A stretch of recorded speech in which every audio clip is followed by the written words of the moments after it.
திருவனந்தபுரத்தில் கேரள கிரிக்கெட் சங்கத்தின் லோகோவை வெளியிட்ட நடிகர் மோகன்லால் கேரள திரையுலகை உலுக்கிய பாலியல் புகார்கள் தொடர்பாக விளக்கம் அளித்தார். அப்போது அவர், நான் எங்கும் ஓடி ஒளியவில்லை, இங்கேதான் இருக்கிறேன். மலையாள திரையுலகினரின் அம்மா சங்கத்தில் நான் 2 முறை பொறுப்பில் இருந்து உள்ளேன். பாலியல் புகார் குறித்து விசாரிக்க போலீஸ் உள்ளது. அனைவரும் பொறுமை காக்க வேண்டும். பாலியல் புகார்களால் பெருமை மிகுந்த கேரள சினிமா சிதைந்து போயுள்ளது. மலையாள சினிமா சிதைந்து போவதை நினைத்து கவலை கொள்கிறேன். குழு கலைக்கப்பட்டாலும் சங்கத்தின் செயல்பாடுகள் எந்த விதத்திலும் பாதிக்கப்படவில்லை. பணிகள் தொடர்கிறது. ஹேமா குழு அறிக்கையில் உள்ள குற்றச்சாட்டுகளுக்கு பதில் கூற வேண்டியது ஒட்டுமொத்த கேரள திரையுலகமும் தான். பாலியல் குற்றச்சாட்டுகளால் கேரள நடிகர் சங்கம் சிதறிவிடக்கூடாது. மலையாள நடிகர் சங்கம் சிறப்பாக செயல்பட்டது. அதன் மீது அவதூறு பரப்ப வேண்டாம். பாலியல் புகார்கள் குறித்த விசாரணைக்கு முழு ஒத்துழைப்பு கொடுப்போம். சங்கத்திலிருந்து விலகினாலும் இந்த பிரச்சனைகளை கூர்ந்து கவனித்துக் கொண்டுதான் இருந்தேன். കേരള സിനിമാவை തകർത്തുവിട വേണ്ടാം എന്ന് അവർ വേണ്ടുകോൾ വിടുത്തുള്ളാർ. അതൊക്കെ മറന്നുകൊണ്ട് നമുക്കിതിനെ റീകൺസ്ട്രക്ട് ചെയ്തെടുക്കണം. കാര്യം ഈ ഒരു വലിയ ഇൻഡസ്ട്രി തകർന്നു പോയാൽ ഒരു പക്ഷേ നിങ്ങൾക്ക് എല്ലാവർക്കും സ്നേഹമുള്ള ഒരുപാട് പേര് നിസ്സഹായരായി നോക്കി നിൽക്കേണ്ടി വരും. അത് വളരെ പാവപ്പെട്ട ആൾക്കാരുണ്ട്, അതിൽ സിനിമയിൽ അഭിനയിക്കുന്നവരുണ്ട്, അഭിനയിക്കാത്തവരുണ്ട്. പിന്നെ ഇത്തരം ആളുകൾക്കുള്ള എങ്ങനെയാണ് ഇവർക്കൊക്കെ ഒരു ജൂനിയർ ആർട്ടിസ്റ്റ് എന്ന് പറയുന്നവർക്ക് ഒരു അസോസിയേഷൻ ഉണ്ടാകണം. കാര്യം നമ്മൾ പലപ്പോഴും പോകുമ്പോൾ അതൊരു ഏജൻസിയാണ്, അവരാണ് നമുക്ക് അവരെ ആൾക്കാരെ കൊണ്ടുവരുന്നത്. അപ്പോൾ അവരുടെ കാര്യങ്ങൾ നോക്കണം. എന്തെങ്കിലും കംപ്ലൈൻറ്റ് ഉണ്ടെങ്കിൽ അവർക്ക് കൊടുക്കണം. അപ്പോൾ ഇതിനൊരു നിയമ നിർമ്മാണം ഉണ്ടാക്കാൻ മലയാള സിനിമയിൽ ആക്ടേഴ്സ് എന്ന് പറയുന്നത് 500 പേരുണ്ടെങ്കിൽ എല്ലാവരും വളരെ എന്താ പറയുക, വളരെ സെൻറ്റിമെൻ്റലാണ്, പെട്ടെന്ന് എക്സൈറ്റഡ് ആകുന്ന ആൾക്കാരാണ്. അവർക്ക് ഇങ്ങനെയുള്ള കാര്യങ്ങൾ പെട്ടെന്ന് അതിൽ തളർന്നു പോകുന്ന ആൾക്കാരാണ്.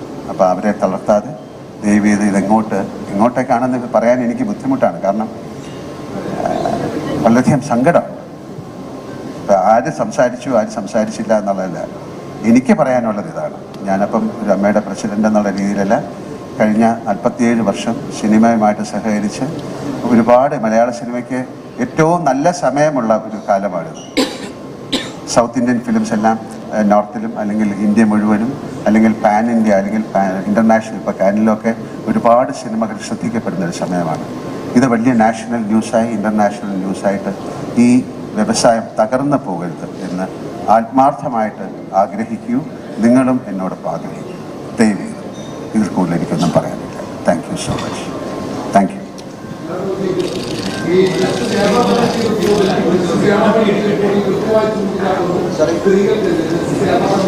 ഞാൻ ഇതിൽ കൂടുതൽ എന്താണ് പറയാനുള്ളത്? ഞാൻ പറഞ്ഞതിൽ എൻ്റെ അഭിപ്രായം ദയവ് ചെയ്ത് മനസ്സിലാക്കുക. നിങ്ങൾ ചോദിക്കുന്ന ചോദ്യങ്ങൾക്ക് എനിക്ക് മറുപടി പറയാൻ സാധിക്കില്ല. കേരള പോലീസിനെ കേരള പോലീസല്ലേ നോക്കണ്ട, ഞാനാണോ? പ്ലീസ് ദയവ് നിങ്ങൾ ഒരു കാര്യം, നിങ്ങൾ ചോദ്യങ്ങൾ ചോദിക്കാൻ നിങ്ങൾ തയ്യാറായിട്ടാണ് വന്നത്. പക്ഷെ എനിക്ക് ഉത്തരങ്ങളില്ല. കാര്യം എൻ്റെ കയ്യിൽ നിൽക്കുന്ന ഒരു കാര്യമല്ല, നിങ്ങളുടെ കയ്യിലാണ് ഈ കാര്യം നിൽക്കുന്നത്.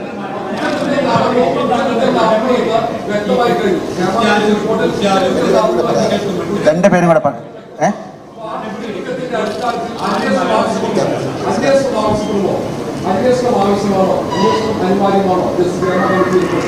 തീർച്ചയായും ഞാനാണോ പറയേണ്ടത്? തീർച്ചയായിട്ടും വേണ്ടേ. അതിനെന്താ സന്ദേശം? അതൊരു കോടതിയിൽ ഇരിക്കുന്ന കാര്യമല്ലേ. ഇവിടുത്തെ ഏറ്റവും വലിയ നിയമ നിർമ്മാണ ഒരു സംവിധാനത്തിൽ ഇരിക്കുന്ന കാര്യത്തെക്കുറിച്ച് ഞാൻ എന്താണ് പറയേണ്ടത്? ഞാൻ വേണ്ടെന്ന് പറയോ? അങ്ങനെയല്ലേ വേണ്ടത്. ഞാൻ അതല്ലേ പറഞ്ഞത്. എന്താ ചോദിച്ചത്?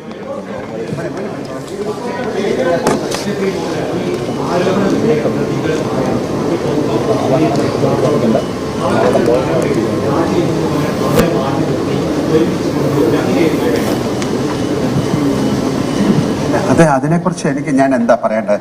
അതിനൊരു വിധേയരായവരല്ലേ, എന്താണെന്നൊന്നും അറിയില്ല. ഇതിനു മുമ്പും ഇതിലും വലിയ കാര്യങ്ങൾ നടത്തിയിട്ട് ഇല്ല എന്ന് പറഞ്ഞ് തിരിച്ച് സിനിമയിലും ഒരുപാട് കാര്യങ്ങൾ വന്നവരുണ്ട്. ഈ സിനിമയിൽ മാത്രമല്ല. അതിലിപ്പോൾ നമ്മൾ പെട്ടെന്നൊരു തീരുമാനമെടുക്കാൻ ഞങ്ങൾക്ക് സാധിക്കുന്നില്ല. അത് ഒരു നിയമം എന്ന് പറയുന്നത് പോലീസിൻ്റെയോ അല്ലെങ്കിൽ കോടതിയുടെ കയ്യിലിരിക്കുന്ന ഒരു കാര്യത്തിൽ എനിക്കൊരു അഭിപ്രായം പറയാൻ പറ്റില്ല. കാര്യം അത് സംഭവിച്ചു പോയി. അത് ഇനി സംഭവിക്കാതിരിക്കാനുള്ള കാര്യങ്ങൾ നമുക്ക് നോക്കാം. അത് സംഭവിപ്പിക്കാതിരിക്കാനുള്ള കാര്യങ്ങളിലേക്ക് നമുക്ക് നോക്കാം. ഇപ്പം ഞാൻ വീണ്ടും പറയുന്നത്, നിങ്ങളുടെയും കൂടെ ഉത്തരവാദിത്തമാണ്. നിങ്ങൾക്ക് എന്നെ അറിയില്ലേ, ഞങ്ങളെ അറിയില്ലേ? ഞങ്ങളെ കാണുമ്പോൾ ശരിക്കും ഞങ്ങളെ സംസാരിക്കുകയൊക്കെ ചെയ്യുന്ന ആൾക്കാരല്ലേ. ഒരു ദിവസം കൊണ്ട് ഞങ്ങൾ എന്താണ് നിങ്ങൾക്ക് അന്യന്മാരായി പോകുന്നത്? അത് തെറ്റാണ്. ഒരു മിനിറ്റ് മോനെ, ഞാൻ സംസാരിച്ചോട്ടെ. എന്താ പറയും? അത് ഞാൻ പറഞ്ഞ ഇത് തന്നെ നിങ്ങൾ ചോദിച്ചാൽ ഞാൻ എന്താ പറയേണ്ടത്? എനിക്കതിനെക്കുറിച്ച് അറിയില്ല. തീർച്ചയായിട്ടും അതല്ലേ പറഞ്ഞത്, അതിന് നിയമമുണ്ട്, തീർച്ചയായിട്ടും കൊണ്ടുവരണം. ഞാൻ വിചാരിച്ചാലാണോ നടക്കുന്നത്? അതിന് പോലീസുണ്ട്, ഒരു ഗവൺമെന്റ് മെഷീനറി ഉണ്ട്, കോടതിയുണ്ട്. അത് അവർ ചെയ്തുകൊണ്ടിരിക്കുന്ന ഒരു കാര്യമല്ലേ. അതിനെക്കുറിച്ച് ഞാൻ ഇതിൽ കൂടുതൽ എന്താണ് എല്ലാവരും കൂടെ പറഞ്ഞാൽ എനിക്ക് കേൾക്കാൻ പറ്റില്ല. അതായത്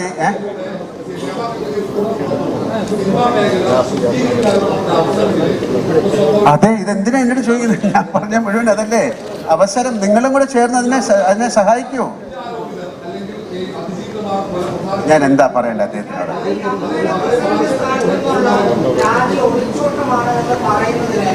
ഞാൻ അതിനെല്ലാം മറുപടി പറഞ്ഞു. ഞാൻ പറഞ്ഞല്ലോ, ഞാൻ ഇതിൽ ഒളിച്ചോട്ടമല്ല, എൻ്റെ കാര്യങ്ങൾ പറഞ്ഞു. ഇതിൽ കൂടുതൽ എനിക്കൊന്നും പറയാനില്ല. ഞാൻ ഏറ്റവും റെസ്പെക്ട്ഫുൾ ആയിട്ടാണ് സംസാരിക്കുന്നത്. എനിക്ക് ഈ ഇവിടെ ഇരിക്കുന്ന എത്രയോ പേര് എനിക്കറിയാം. ഇതിൽ കൂടുതൽ എനിക്ക് എന്താ പറയാൻ പറ്റും?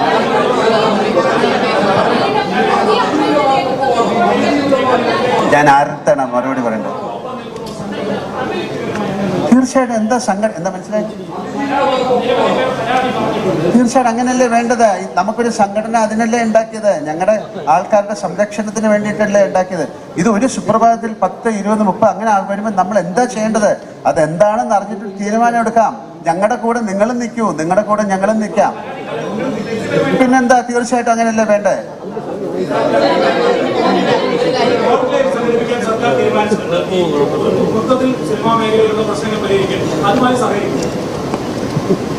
എൻ്റെ അടുത്ത് ചോദിച്ചാൽ ഞാൻ എന്താ പറയണ്ടേ? അത് നല്ലൊരു കാര്യത്തിനാണെങ്കിൽ തീർച്ചയായിട്ടും നിങ്ങൾ സഹകരിക്കോ?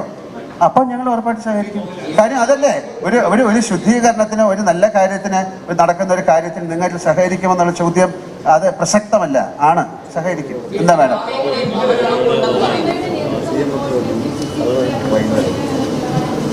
ഇതിപ്പോ ഈ WCC അമ്മ എന്നൊക്കെ ഉള്ളൊരു വിഷയം ഇടും. മലയാള സിനിമയെ പറ്റി സംസാരിക്കൂ. അതിൽ എന്ത് വേണമെങ്കിലും ചെയ്യാൻ തയ്യാറല്ലേ? നിങ്ങൾ എല്ലാവരും കൂടെ ചേർന്ന് ചെയ്യൂ. പുതിയൊരു ഇലക്ഷൻ വരുന്ന സമയത്ത് തീർച്ചയായിട്ടും വരാം. അതിനെന്താ കുഴപ്പം? നമുക്ക് ഒരാളോടും ഒരു എതിരില്ല. ഇതിൽ അഭിനയിക്കുന്ന ഇത് വിലക്കുകൾ എന്നൊക്കെ പറഞ്ഞു. ഇത് ഈ അമ്മ മാത്രമല്ല, ഇതിൽ ഒരുപാട് സംഘടനകളില്ലേ, അവരുമായിട്ടൊക്കെ നിങ്ങൾ സംസാരിക്കൂ. അവരുടെ എല്ലാം റിപ്പോർട്ടുകൾ എടുക്കൂ. അവരുമായിട്ട് അവർക്ക് എന്താ പറയാനുള്ളതെന്ന് കേൾക്കൂ.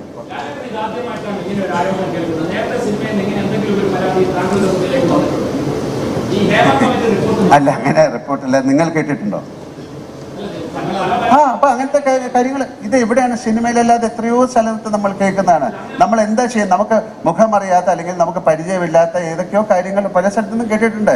അതിനൊക്കെ നമുക്ക് ഒരാള് അമ്മ എന്ന് പറയുന്ന സംഘടന ഇതിനെല്ലാം പ്രതികരിക്കണം എന്ന് പറഞ്ഞാൽ നമുക്കിത് അറിയാം. ഇതൊരു വലിയൊരു ഇൻഡസ്ട്രി അല്ലേ. ഇത് എന്താ നടന്നിരിക്കുന്നതെന്ന് അറിയില്ലല്ലോ. ഒരു മിനിറ്റ് ഞാനൊന്ന് പറഞ്ഞോട്ടെ. അപ്പോൾ ഇപ്പൊ കൺസേൺഡ് 21 യൂണിയനുകളുണ്ട്. അതിൽ എന്തെങ്കിലും പ്രോബ്ലം ഉണ്ടെങ്കിൽ അവരല്ലേ അറിയിക്കണ്ടേ? ഇപ്പൊ അതിലില്ലാത്ത ഒരു അമ്മയെ വന്ന് അറിയിച്ചിട്ട് ഞങ്ങളൊരു അഭിപ്രായം പറഞ്ഞില്ലെന്ന് പറഞ്ഞാൽ എന്താ പ്രസക്തിയാണുള്ളത്?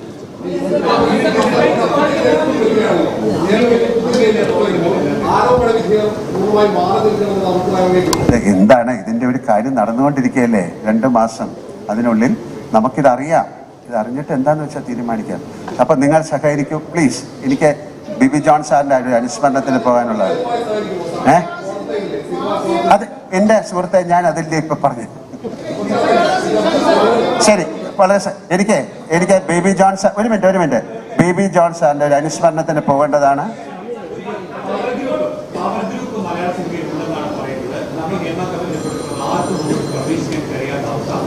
നമുക്ക് ആ കമ്മിറ്റി റിപ്പോർട്ടിൽ ആരൊക്കെയാണെന്നൊക്കെ അറിയട്ടെ. എന്നാലല്ലാതെ എൻ്റെ അടുത്ത് ചോദിച്ചാൽ ഞാൻ പവർ ഗ്രൂപ്പിൽ പെട്ട ഒരാളല്ല, എനിക്ക് അതിനെക്കുറിച്ച് അറിയില്ല. ഇങ്ങനെ അറിയുമോ എന്ന് ചോദിച്ചാൽ അങ്ങനെ ഒരു സംഭവം ഞാൻ ആദ്യമായിട്ടാണ് കേൾക്കുന്നത്. നമുക്ക് ആ റിപ്പോർട്ട് വരട്ടെ, നിങ്ങൾ വെയിറ്റ് ചെയ്യൂ. ഞാൻ എങ്ങനെയാണ് കാണുന്നത് ഈ റിപ്പോർട്ട്? എന്നെ വിളിച്ചതാണ്, ഞാൻ പോയി സംസാരിച്ചിട്ടുണ്ട്. അതെങ്ങനെ അതൊരു അങ്ങനെ ഗോപ്യമായി വെച്ചിരിക്കുന്ന ആ റിപ്പോർട്ടുകളിൽ പറയുന്ന കാര്യങ്ങൾ ഇപ്പം നമുക്ക് എങ്ങനെയാണ് പറയുന്നത്? അത് കോടതിയിൽ ഇരിക്കുന്ന ഒരു കാര്യമാണ്. അവരത് പഠിച്ചിട്ട് പറയട്ടെ. എനിക്കില്ലേ, നിങ്ങൾക്ക് ഉള്ള അറിവാണ് എനിക്കും.